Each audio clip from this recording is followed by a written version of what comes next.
Welcome back to Local 4 Midday. My name is Ian Mason. I'm here with Treasurer Briese, and it's wonderful to have you here. Thanks for coming. You bet. Thanks for having me. Great to be here today. Absolutely. So we're going to be talking about Nest 529 plans. You guys had some developments. Talk a little bit about that. Yeah. Last week, Governor Pillen signed a proclamation recognizing May 29th, 529, as Nebraska 529 Day. And what's the importance of that? My office runs the Nest 529 College Savings Plan. And it's a great way to save and invest for higher education of a loved one. You know, really as grandparents, we're always looking for ways to create opportunity for our young folks. And what better way to create that opportunity than providing savings for higher education. Great way to save and invest for higher education. Dollars can be professionally managed, some significant tax benefits to doing it. And those dollars can be accessed for a wide variety of education-related expenses at a later time. So I'd encourage everyone to go online to my website, treasure.nebraska.gov, see if it works for you, and encourage you to take a look at it. And it's a great way to save and invest for the higher education of a loved one. Absolutely. And remind us how much money people get from these plans to start off with. Yes, these plans, you can put in quite a bit actually, but there's a limit to the tax deduction that is available annually, but it is significant, you know, great tax benefits to it.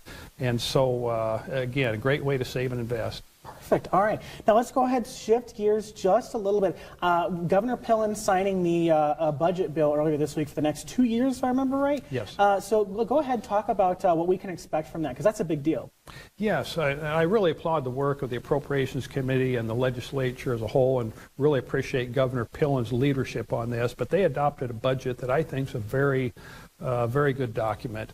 Through the course of all this, you know, we've all heard and read about, you know, the budget shortfall that the state has been facing, but they worked through it, and a combination of several things went into it, some revenue raisers, reduction or withdrawal from the state's rainy day fund, some sweeps of various funds, and things of that sort. I think it was a really good combination that put things together. They balanced the budget, and the state really fiscally, in my view, is in pretty good shape.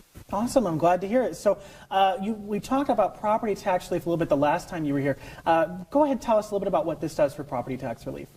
Well, the current budget maintains the existing stair-stepping of increased property tax relief. I was disappointed that the legislature was unable to get any additional property tax relief passed this year. They had a bill to modernize the sales tax base and increase the property tax credits accordingly, and that failed. They had a bill to take away ESU property tax asking authority and replace it with state funds. That failed. We had a bill to increase or tighten up the LB 243 school revenue cap, and that failed as well. So it was disappointing in that respect.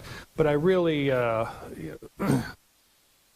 some of the folks in Lincoln, you know, they like to talk about property tax relief, but some of them aren't particularly serious, aren't willing to do what needs to be done to get additional property tax relief. And I really appreciate Governor Pillen's leadership on the issue of property tax relief. He is committed to additional property tax relief, and so going forward, I'm hopeful we can get some additional relief, and I'll do what I can to help in that regard. Perfect. Thank you very much, Treasurer Briese. We appreciate you being here. Stick around. Travis has a check of your forecast after the break.